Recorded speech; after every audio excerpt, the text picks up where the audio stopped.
All right, it is time to get to Justin Boone's waiver wire pickups. For the people out there, for the people listening, watching, whatever, Boone writes these up. I don't know if you guys know this, but there are things called words that you read on the internet. So let's try.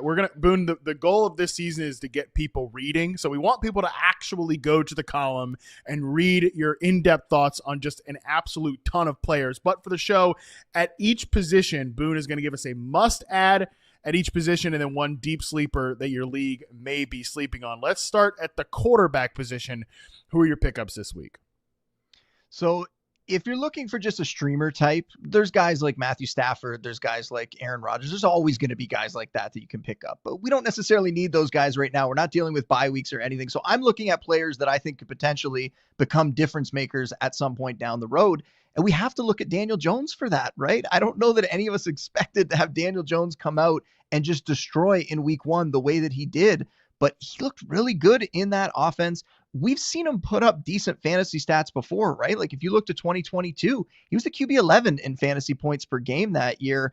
With this offense in Indy, with the weapons they have there, with his rushing ability, I think he's somebody that could potentially get back up into that range. You just have to be very careful because this week he's the one that has to go against the Broncos. So you're not necessarily going to want to play him in week 2, but down the road, I think he's someone that could be up in that low end QB1 range.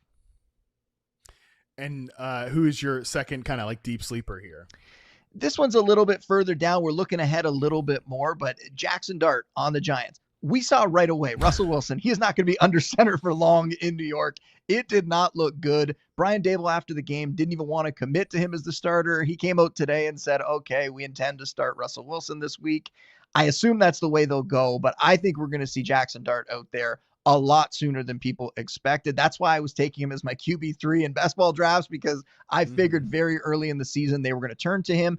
And what we saw from him in the preseason was decent, right? 68% of the passes he was completing out there. He threw for 372 yards, 3 touchdowns, no picks. He was out there running. He ran the ball 6 times for 52 yards and a score.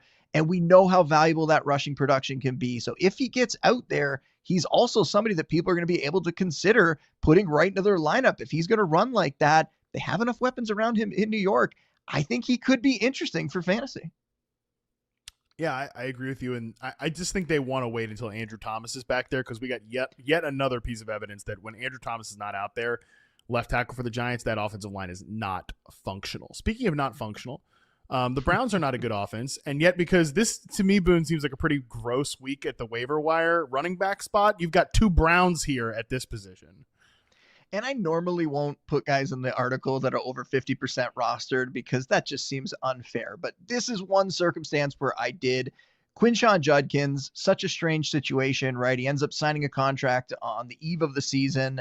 Now there's talk he's on an exempt list right now where they kind of get an ability to just put him off to the side for a couple weeks. But Adam Schefter was reporting that it looks like they're intending to get him out there for week 2. He's going to meet with the league this week to talk about that case that he had and what they're going to do about it.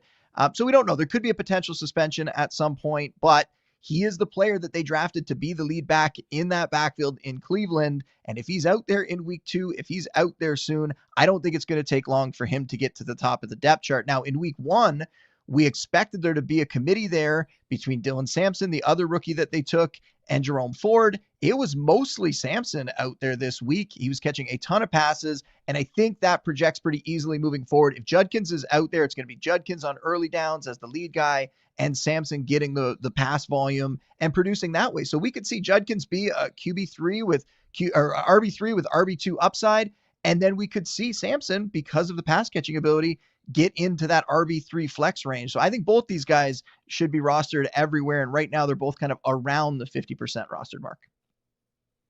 Let's get to wide receiver here, where you have 2 picks, both from that Friday Night Football banger that we got.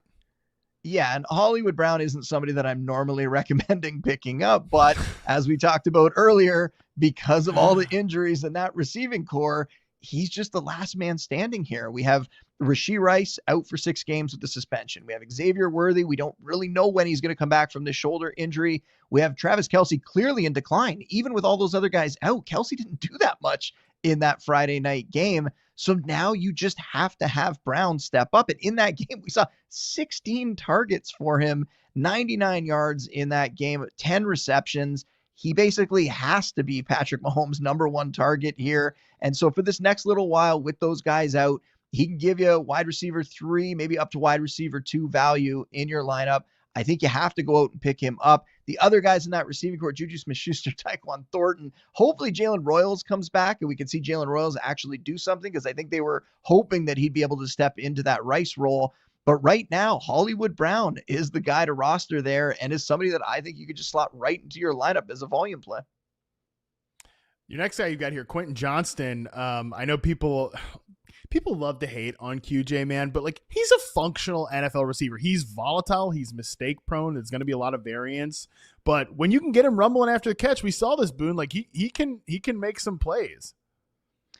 Yeah, I mean, the Chargers kind of picked up where they left off last year, right? They were throwing the ball like crazy, and he was big time involved, catching a couple touchdowns. I think he's holding off the rookies there for now. It looks like he is going to be able to produce. So I'm excited to go pick him up right now. And I think he's somebody that can slot right in your lineup as like a volatile wide receiver 3 flex option, but still somebody that can produce. All right, tight end. We somehow have another freaking Cleveland Brown. We talked a lot about Harold Fannin Jr. earlier, but why do you think he's worth picking up? I mean, based on what he did in college, they moved him around the formation. He put up huge stats, 117 catches, over 1,500 yards his final season. And Cleveland said they were going to use him exactly the same way. And in week 1, they did. So much volume for him. I think he's going to it's not hard to get up into that low end tight end 1 conversation. He is going to be very close to it. That's where I'm going to have him ranked moving forward. I think he needs to be rostered everywhere. And you've got one deep sleeper for the road here back at the wide receiver position, Boone. Hit the people with it. The Titans, Alec Ayomanor, right? The rookie who was going to step up as the number 2 option in that offense. He did this week, right? He came out. He had just 1 fewer target than Calvin Ridley in a very tough matchup against the Broncos. I think now he is the favorite to potentially be that guy. And it didn't turn into a lot of production. People aren't going to realize it was 2 catches for 13 yards. There could have been a lot more. There was a play that should have been reversed, but they didn't challenge. He is going to have some big games moving forward. I think he's somebody you can go out, pick up sneaky right now, and is going to potentially get into your starting lineup eventually.